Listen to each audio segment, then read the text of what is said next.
So, good day everyone. I am Chanela Constantino from Discipline 31 of PUP Institute of Technology. So, I will we will talk about this case of Chavez v. Gonzalez. So, this case has the controversy. So, the controversy started with when an alleged wiretap conversation surfaced involving the President Gloria Macapagal Arroyo and COMELEC Commissioner Garciliano. So, this case is about the alleged na dinoktor yung supposedly recorded na conversation ni President. So, the audio supposedly suggested election manipulation. So, parang sa case na to is sinabi ni President Arroyo na pinipilit niya daw yung mga tao na iboto siya. So, ayun. So, because the tape might have been recorded, government officials, especially DOJ Secretary Raul Gonzalez, and the National Telecommunications Commission issued public warnings telling media organizations not to air the tape. Because, ayun nga, baka yung dinoktor kasi siya. So, they even hinted that the the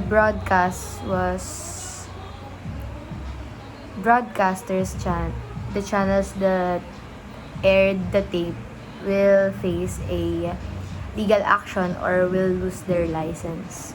So the case really boils down to the question, can the government stop the media from airing allegedly illegal recordings? Or is that an unconstitutional form of prior restraint? So this is where Francisco Chavez stepped in and challenged the warnings before the Supreme Court. So what are the facts of this case? The important facts in this case is in June 5, 2005, Press Secretary Bonilla publicly reveals that an audio tape allegedly between the President and the COMELEC official exists. So nag-exist siya talaga. He even released two versions, a complete one and a supposed doctored version. So in June 7, 2005, Attorney Alan Pagia releases another supposedly authentic version of the tape. And June 8, 2005, DOJ Secretary Raul Gonzalez warns media that airing or even possessing copies of the tape might make them criminally liable under the anti-wiretapping law, the RA 4200. And June 9, 2005, Gonzalez orders the NBI to pursue media outlets spreading or airing the tapes. June 11, 2005, the NTC issues a press release warning radio and TV stations. Tapos, sinabi niya, air the tape and you might lose your broadcast license. In June 14, 2005, the NTC and KBP issue a joint statement saying that they respect press freedom, but still emphasize responsible airing. After these warnings, media organizations became hesitant. So that warning had a chilling effect to the people that caused people na natakot na they are afraid to broadcast anything about the tape for fear of government retaliation.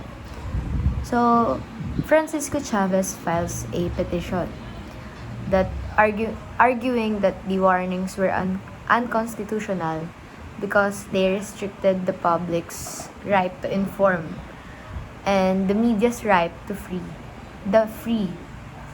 na mag-express sa taong bayan. So, what are the issues ba in this case? So there are three major cases or issues in this case. So issue number 1 are the warnings of the DOJ and NTC considered prior restraint. Prior restraint means stopping speech before it happens, something highly disfavored under the Constitution. Number 2, did the government prove that airing the tape posed a clear and present danger? So this is the only situation when speech may be restricted. Number 3, does the anti-wiretapping law justify restricting the media from airing the tape? Even if the recording was illegal, does that automatically justify stopping media from broadcasting it? So, what are the rulings ba of the Supreme Court? The Supreme Court sided with Chavez and ruled in favor of freedom of speech. The key points of the ruling is the warnings of the DOJ and the NTC are prior restraint. Even if they were just press statements, they came from powerful government bodies capable of arresting people and revoking licenses. Therefore, they had a chilling effect on free speech. So, yung mga tao natakot na talaga dahil dun sa warning na yun. Number 2, the government failed the clear and present danger test. They could not prove that airing the tape would endanger national security or cause a serious threat. Number 3, the anti-wiretapping law, the RA 4200, does not justify censorship. Even if the tape was illegally recorded, that alone does not allow the government to silence the press. Hindi sila allowed na bigyan ng warning yung press because they have a freedom of speech. Number 4, the acts of the DOJ and NTC were declared unconstitutional. The court issued writs of certiorari and prohibition, striking down the warnings. In short, the government cannot suppress media from airing controversial content unless there is a clear and present danger. And in this case, wala.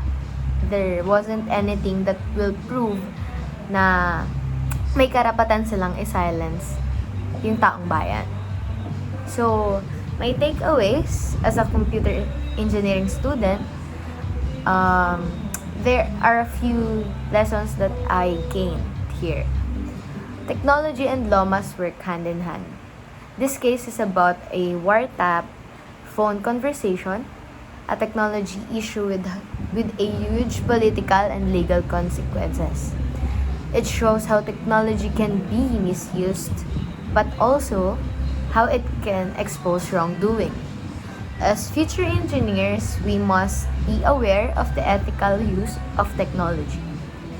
So, number 2, my takeaway is freedom of speech must be protected even in the digital age. Today, there are technologies na na-invent, may mga bagong, mas nag-i-innovate tayo in technology. Information spreads through the internet. Sobrang bilis lang sa social media and other digital platforms. Government influence over digital communication can easily suppress truth.